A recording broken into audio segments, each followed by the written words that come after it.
Hello, my name is David Baratin, and I'm fascinated by how biology has exploited the properties of electrons, atoms, and molecules to build functional nanomachines that work in the squishy environment of the cell.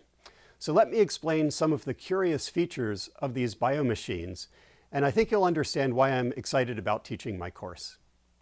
So let's take a look at this little engine. The engine sucks work out of the temperature gradient between my hot tea and the air surrounding it. In other words, the entropy of the universe grows and my wheel spins. Does biology spin its wheels in the same way?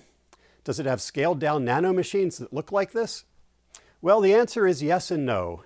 It uses gradients of stuff, atoms and molecules, but without pistons, rods, or spark plugs, that's for sure.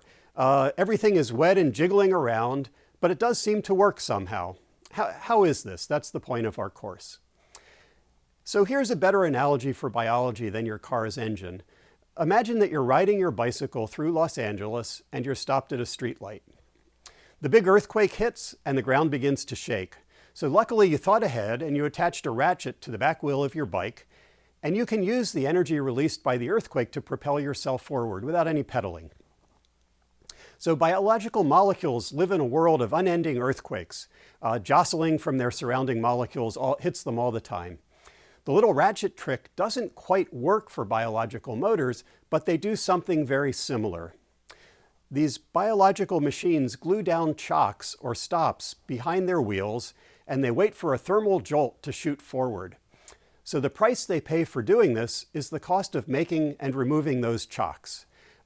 This scheme works because the molecular stuff around them is always jiggling and bumping into them, so it can occasionally push them forward.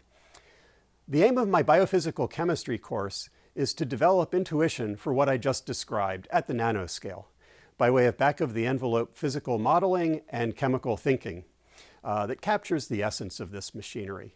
So we will address how these machines assemble, how their blueprints are handed off from generation to generation with high fidelity, how they burn their fuel, and how they do their work so effectively. Further, we'll think about how they signal and talk to one another in the crowded, noisy environment of the cell. I've taught this course a couple of times in the past, aimed at students in chemistry and physics. This year, I aim to make the material accessible to interested undergraduates from across Pratt and Trinity who have completed a year of calculus, chemistry, and physics, or the equivalent. Some knowledge of biomolecules is helpful, but not essential. I look forward to exploring these mysteries of life with you this spring.